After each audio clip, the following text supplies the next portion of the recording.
তেহরানের আকাশ তখন ভারী, বৃষ্টি নামার আগেই নেমে এসেছিল অশ্রুর বন্যা। ফেব্রুয়ারির সেই বিকেলে ইরানের সর্বোচ্চ নেতা আয়াতুল্লাহ আলী খামেনির জানাজায় লাখ লাখ মানুষ। তারা কাঁদছে, চিৎকার করছে আর বারবার উচ্চারণ করছে একটাই নাম, মোজতবা, আমরা তোমার সেবায় নিযুক্ত।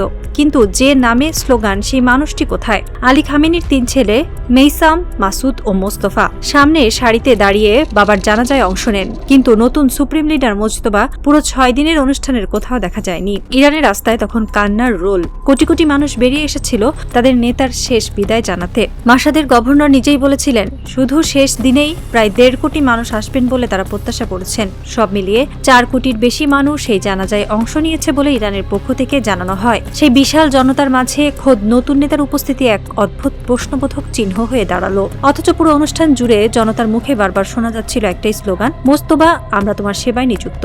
এমনকি কিছু সরকারপন্থী সাংবাদিক দাবি করে বসেন তিনি আসলে সেখানেই ছিলেন বিশেষ নিরাপত্তার আড়ালে, বৃষ্টির অগোচরে, যাতে কোনো হামলা না হয়। প্রশ্ন হলো, এই দাবি কি নিছক গুজব, নাকি সত্যি সত্যিই লুকিয়েছিলেন নতুন নেতা? আল জাজিরার ওপেন সোর্স তদন্তকারী দল ভাইরাল ছবিটির মূল উৎস খুঁজে বের করে দেখায় সেটি কেটে ছেটে বিশেষ ভিজুয়াল এফেক্ট ও ক্যাপশন জুড়ে দেওয়া হয়েছে। সরকারপন্থী অ্যাকাউন্টগুলো ছড়িয়েছে। তাহলে মোজতবা কি সত্যিই সেখানে ছিলেন, নাকি তিনি নেই? তার কি অবস্থা? তিনি কি বেঁচে আছেন, নাকি ইরান আসলে একজন ভুতুরে নেতাকে সামনে রেখে দেশ চালাচ্ছে যাতে ক্ষমতার শূন্যতা প্রকাশ না পায়? ইরানের শত্রুরা যখন এই দুর্বলতা খুঁজে বের করছে, ইরানের জনগণ তখনও তাদের নেতাকে খুঁজছে। আর সেই খোঁজের মধ্যেই নীরব গর্ভে ডিম পাড়ছে প্রতিরোধের নতুন আগুন।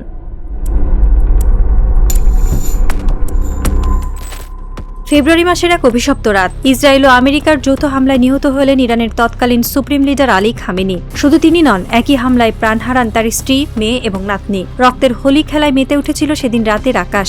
অভিযোগ রয়েছে, সেই ভয়াল হামলায় তার ছেলে এবং অঘোষিত উত্তরসূরি মোজতবা খামেনিও গুরুতর আহত হন। মুখমণ্ডল ও পায়ে মারাত্মক ক্ষত নিয়ে তাকে সরিয়ে নেওয়া হয় কোনো এক অজানা বাংকারে। এমনকি তার একটি পা হারানোর কথাও বাতাসে ভেসে বেড়াচ্ছে। বাবার মৃত্যুর মাত্র 1 সপ্তাহের মাথায় ধর্মীয় নেতাদের প্রভাবশালী পরিষদ মোজতবাকে এই নতুন সুপ্রিম লিডার হিসেবে ঘোষণা করে। কিন্তু আজ পর্যন্ত সেই ঘোষণার পর থেকে তাকে সামনাসামনি কেউ দেখেনি। কোনো ছবি নেই, কোনো ভিডিও নেই, এমনকি তার কণ্ঠস্বর শোনেনি ইরানের আপমর জনতা। শুধু মাঝে মধ্যে তার নামে আসছে কিছু লিখিত বিবৃতি। 5 মাস ধরে চলা এই নীরবতা এখন ইরানের রাজনীতিতে সবচেয়ে বড় প্রশ্নবোধক চিহ্ন হয়ে দাঁড়িয়েছে। রাজনৈতিক বিশ্লেষকদের ড্রয়িং রুমে এখন একটাই প্রশ্ন, মানুষটা কি আদৌ বেঁচে আছেন, নাকি ইরান এখন এক ভুতুরে নেতাকে সামনে রেখে রাষ্ট্র পরিচালনা করছে যাতে ক্ষমতার কোনো শূন্যতা শত্রুদের চোখে না পড়ে?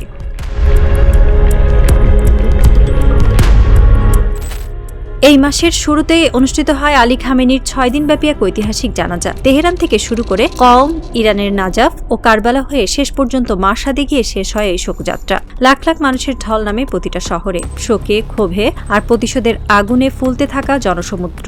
মাশহাদের গভর্নর নিজেই জানিয়েছিলেন, শুধু শেষ দিনেই প্রায় 1.5 কোটি মানুষের সমাগম প্রত্যাশা করছেন তারা। সব মিলিয়ে 4 কোটির বেশি মানুষ এই জানাজায় অংশ নেয় বলে ইরানের পক্ষ থেকে দাবি করা হয়। আলী খামেনির অন্য 3 ছেলে মেইসাম, মাসুদ ও মোস্তফা সামনের সারিতে দাঁড়িয়ে বাবার জানাজায় অংশ নেন। কিন্তু নতুন সুপ্রিম লিডার মোজতবাকে পুরো 6 দিনের অনুষ্ঠানের কোথাও দেখা যায়নি। অথচ পুরো শোকযাত্রা জুড়ে জনতার মুখে বারবার অনুরণিত হচ্ছিল একটাই স্লোগান, মোজতবা, আমরা তোমার সেবায় নিয়োজিত। প্রতিরোধের এক অদ্ভুত আবেগ যেন গোটা জাতিকে এক সুতোয় বেঁধে রেখেছিল। এর মধ্যে কিছু সরকারপন্থী সাংবাদিক বোমা ফাটান। তারা দাবি করেন মোজতবা আসলে সেখানেই ছিলেন। বিশেষ নিরাপত্তার আড়ালে, শত্রুর দৃষ্টির অগোচরে তিনি মিশেছিলেন জনতার ভিড়ে, কারণ কোনো নতুন হামলার ঝুঁকি নেওয়া সম্ভব ছিল না। কিন্তু এই দাবি কি নিছক গুজব, নাকি সত্যি নতুন নেতা লুকিয়েছিলেন? ঠিক এখানেই ঘটনা মোড় নেয় আরেক জটিলতার দিকে। শুধু ইরানি সমর্থকরাই নন, ইসরায়েলি কিছু গণমাধ্যমও দাবি করে বসে যে মোজতবা জানাজায় উপস্থিত থাকার চেষ্টা করেছিলেন। আর তখনই সোশ্যাল মিডিয়ায় ছড়িয়ে পড়ে সেই বিখ্যাত ছবি। কালো ক্যাপ ও চশমা পরা সেই রহস্যময় ব্যক্তি। ইনস্টাগ্রাম, টিকটক, এক্স সব মিলিয়ে ছবি ও ভিডিও দেখা হয়েছে কোটি কোটি বার। অনেকেই মেলাতে শুরু করেন চেহারার গঠন, চশমার ধরন, এমনকি দাঁড়ানোর ভঙ্গি। কেউ কেউ পুরনো ছবির সাথে মিলিয়ে দাবি করেন উচ্চতা ও শরীরের গঠন হুবহু এক। এত মিল থাকার পরও কেউ নিশ্চিত করে বলতে পারছেন না এটাই মোজতবা।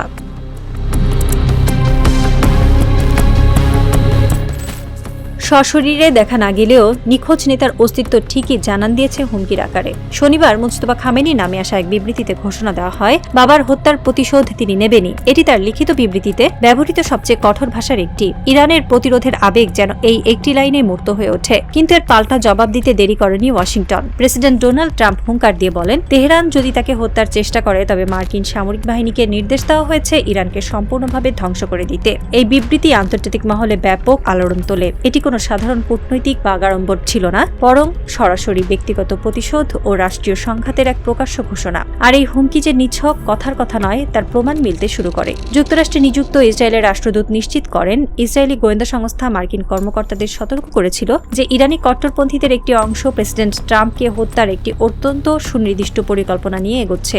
এর রেশ ধরে তুরস্কের ন্যাটো সম্মেলন শেষে ফেরার পথে ট্রাম্প কাতারের উপহার দেওয়া নতুন বিমানের বদলে পুরনো এয়ারফোর্স ওয়ানে ফিরে আসেন। কারণ হিসেবে বলা হয় নিরাপদ যোগাযোগ ব্যবস্থা ও সামরিক সুরক্ষার অভাব। যদিও এই সিদ্ধান্ত সরাসরি ওই হুমকির কারণে কিনা তা আনুষ্ঠানিকভাবে নিশ্চিত করা হয়নি, তবে সময়টা ছিল ভীষণ সন্দেহজনক। ঠিক যে ফ্লাইটে তিনি ছিলেন তখনই ইরানে নতুন হামলার নির্দেশ দেওয়া হয় বলে জানা যায়।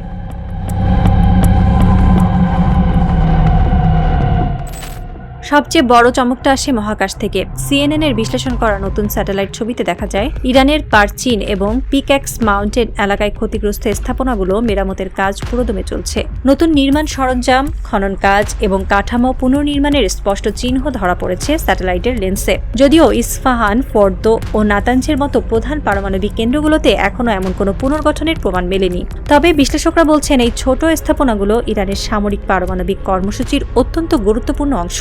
তাহলে প্রশ্ন উঠছে, যুদ্ধবিরতির আড়ালে কি ইরান আবার তার পারমাণবিক সক্ষমতা গড়ে তোলার চেষ্টা করছে? ঠিক যখন পশ্চিমা বিশ্ব ভাবছিল ইরানের পারমাণবিক স্বপ্ন চিরতরে ধূলিসাৎ হয়ে গেছে, তখনই যেন ছায়ের নিচ থেকে আবার ডানা মিলছে সেই ফিনিক্স পাখি।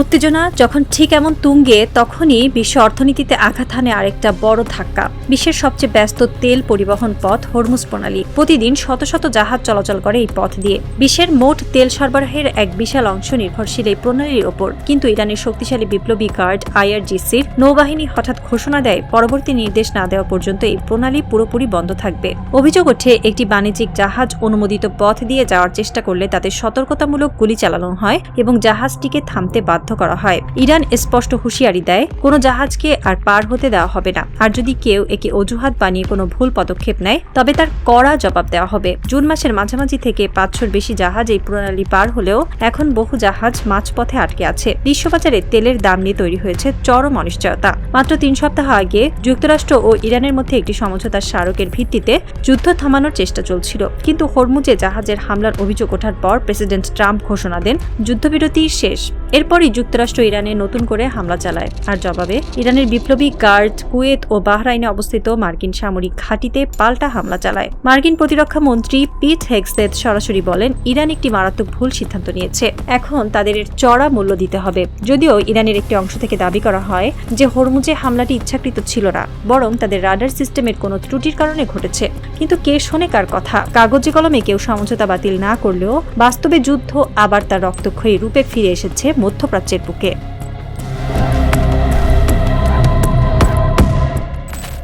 এই সমস্ত ঘটনার আড়ালে একটি প্রশ্নই পাহাড়ের মতো দাঁড়িয়ে আছে, ইরান আসলে এখন কে চালাচ্ছে? ইরানি সরকারি কর্মকর্তারা দাবি করছেন মুজতবা নিজেই আমেরিকার সঙ্গে সাম্প্রতিক আলোচনার নির্দেশ দিয়েছেন। দেশ পুরোপুরি তার নিয়ন্ত্রণেই আছে। কিন্তু বিশ্লেষকদের একটি বড় অংশ মনে করছেন প্রকৃত ক্ষমতার কেন্দ্রবিন্দু এখন বিপ্লবী গার্ড বা IRGCর হাতে। আর মুজতবার নামটিকে শুধু ব্যবহার করা হচ্ছে জনগণের আবেগ এবং আইনি বৈধতা টিকিয়ে রাখতে। অনেকেই মনে করেন একজন গুরুতর আহত জনসম্মুখে অনুপস্থিত নেতাকে সামনে রেখে আসলে সামরিক প্রতিষ্ঠানই যাবতীয় রাষ্ট্রীয় সিদ্ধান্ত নিচ্ছে। আর মুজতবার নামে আসা বিবৃতিগুলো শুধু ধর্মীয় ও রাজনৈতিক বৈধতা বজায় রাখার একটি নিখুঁত কৌশল মাত্র। প্রতিরোধের যে আখ্যান ইরান বিশ্বকে দেখাচ্ছে তার আসল চিত্রনাট্য হয়তো লেখা হচ্ছে IRGCর কোনো গোপন কমান্ড সেন্টারে।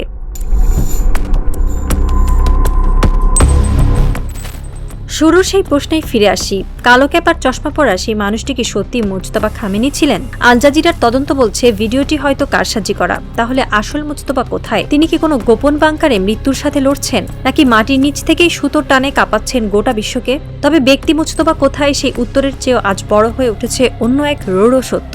তেহরানের রাত যত গভীর হচ্ছে, প্রতিরোধের আগুন যেন তত বেশি তীব্র হয়ে জ্বলছে। হরমুজ প্রণালীতে আটকে থাকা পশ্চিমা জাহাজগুলোর গায়ে আছড়ে পড়া অশান্ত ঢেউয়ের প্রতিটি গর্জনে যেন মিশে আছে পারস্যের শত বছরের এক অনমনীয় জেদ। কুয়েতের মার্কিন ঘাঁটিতে যখন আতঙ্কের সাইরেন বাজছে, তখন তেহরানের রাস্তায় কোটি কোটি মানুষ শপথ নিচ্ছে আরেকটা মহাযুদ্ধের। পশ্চিমারা হয়তো খুঁজছে একজন নিখোঁজ নেতাকে, কিন্তু তারা দেখতে পাচ্ছে না যে খামেনির শূন্য সিংহাসনের চারপাশে আজ ইস্পাতের দেয়াল হয়ে দাঁড়িয়ে গেছে একটা গোটা দেশ, যারা রক্ত দিতে জানে কিন্তু মাথা নোয়াতে জানে না। কে দেশ চালাচ্ছে, মুজতবা নাকি বিপ্লবী কার্ড? এই অমীমাংসিত পলিটিক্যাল থ্রিলারের শেষ পৃষ্ঠা হয়তো এখনো লেখা হয়নি, কিন্তু বিশ্ববাসী অবাক হয়ে দেখছে নিষেধাজ্ঞার শেকল আর আমেরিকার ধ্বংসের হুমকির মুখেও ইরান নামের রাষ্ট্রযন্ত্রটি এক চুলো টলেনি, বরং বোমার আঘাতের ছইয়ের ভেতর থেকেই যেন ডানা ঝাপটে উঠছে তাদের পারমাণবিক ফিনিক্স। রহস্যের কালো ধোঁয়াশায় ঢাকা এই অবরুদ্ধ ভূখণ্ডের বাতাসে এখন একটাই ফিসফাস, একটাই বারুদের গন্ধ। যতই আঘাত করো, আমরা ছাই থেকে আবার উঠব। রাজনৈতিক দাবার এই বোর্ডে রাজা হয়তো অদৃশ্য, কিন্তু প্রতিরোধের এক ভয়ঙ্কর রক্তক্ষয়ী আবেগে গোটা জাতি আজ পশ্চিমাদের সামনে একটা জীবন্ত ব্যারিকেড।